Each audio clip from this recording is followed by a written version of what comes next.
ಎಲ್ಲರಿಗೂ ನಮಸ್ಕಾರ friends, welcome to MRD loft racing pigeons. ಇವತ್ತು ಬರ್ಡ್ಸ್ಗೆ ಟ್ರೈನಿಂಗ್ ಕೊಡೋಕ್ಕೆ ಬಂದಿದ್ದೀವಿ. ರೀಸೆಂಟಾಗಿ ಎಲ್ಲರಿಗೂ ಗೊತ್ತಿದೆ, ಕ್ಲೈಮೇಟ್ ಚೆನ್ನಾಗಿದ್ದಿಲ್ಲ. ನಿಯರ್ಲಿ ಒಂದು 10 to 15 ಡೇಸು ಭಾಳ ಮಳೆ ಇತ್ತು.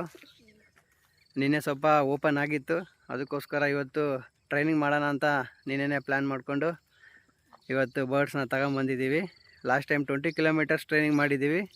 ಇವತ್ತು ನಾವು ಒಂದು 5 ಕಿಲೋಮೀಟರ್ ಮಾತ್ರ ಜಾಸ್ತಿ ಮಾಡಿ 25ಗೆ ರಿಲೀಸ್ ಮಾಡ್ತಾಯಿದ್ದೀನಿ. ಯಾಕಂದರೆ ಬರ್ಡ್ಸ್ಗೂ ಸ್ವಲ್ಪ ಅಭ್ಯಾಸ ಆಗಲಿ. ಈ ಕಡೆ ಸ್ವಲ್ಪ ಟಫ್ ಕಂಡೀಷನ್ ಮತ್ತು ಟಫ್ ಕ್ಲೈಮೇಟು, ಅದ್ರ ಜೊತೆಗೆ ಲೊಕೇಶನ್ ಕೂಡ ಇನ್ನು ಭಾಳ ಕಷ್ಟ ಇರೋದಂಥದ್ದು. ಯಾಕಂತೀರಾ, ಸುತ್ತಮುತ್ತ ನೋಡ್ಬೋದು ನೀವು, ಇಲ್ಲಿ ಗುಡ್ಡ ಇದೆ. ಈ ಗುಡ್ಡಗಳೆಲ್ಲ ದಾಟ್ಕೊಂಡು ಬರ್ಡ್ಸು ಇಲ್ಲಿ ಸನ್ರೈಸ್ ಆಗ್ತಾ ಇದೆಯಲ್ಲ, ಆ ಕಡೆಗೆ ಹೋಗಬೇಕು. ಈಗ ಬನ್ನಿ ಬರ್ಡ್ಸ್ನ ನಾವು ರಿಲೀಸ್ ಮಾಡೋಣ.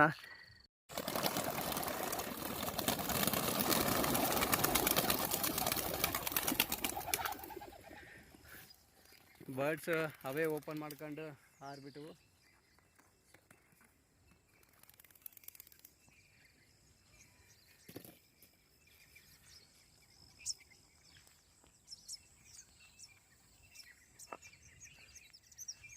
ನಮ್ಮ ಬ್ರದರ್ದು ಒಂದು 2 ಬರ್ಡ್ ಹಿಂದೆ ಅವು ಕ್ಯಾಚ್ ಮಾಡ್ತಾ ಇದ್ದಾವೆ ಗುಂಪಲ್ಲಿ ಸೇರೋಕ್ಕೆ.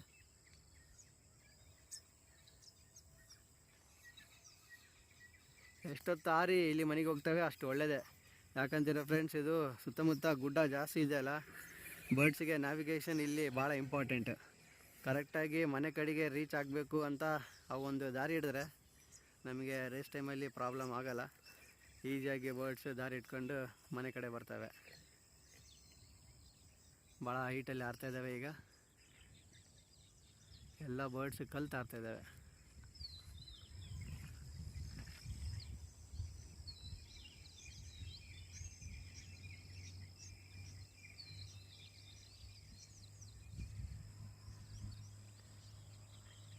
ಈಗ ಬನ್ನಿ ನಾವು ಮನೆಗೆ ರಿಟರ್ನ್ ಆಗೋಣ. ಬರ್ಡ್ಸ್ ಎಷ್ಟೊತ್ತನ ಹಾರ್ಲಿ ಇಲ್ಲಿ. ಫ್ರೆಂಡ್ಸ್, ಇಲ್ಲಿ ನೋಡ್ಬೋದು, ಬರ್ಡ್ಸ್ ಆಗಲೇ ಮನೆ ಕಡೆ ಬಂದಿದ್ದಾವೆ. ಕೆಲವೊಂದು ಬರ್ಡ್ಸ್ ಆಗಲೇ ಲ್ಯಾಂಡ್ ಆಗಿದ್ದಾವೆ, ಕೆಲವೊಂದು ಬರ್ಡ್ಸ್ ಆಗಲೇ ಲಾಫ್ಟ್ ಒಳಗಡೆ ಹೋಗಿದ್ದಾವೆ. ಇವತ್ತಿನ ಟ್ರೈನಿಂಗಲ್ಲಿ ಬರ್ಡ್ಸ್ ಭಾಳ ಚೆನ್ನಾಗಿ ರಿಟರ್ನ್ ಆಗಿದ್ದಾವೆ, ಜಲ್ದಿ ಕೂಡ ಬಂದಿದ್ದಾವೆ. ಆದಷ್ಟು ಜಲ್ದಿ ಇನ್ನೊಂದು ಟ್ರೈನಿಂಗ್ ವೀಡಿಯೋಯಿಂದ ನಿಮ್ಮ ಮುಂದೆ ಬರ್ತೀನಿ. ಅಲ್ಲಿವರೆಗೂ stay tune to MRD loft racing pigeons. Thank you one and all.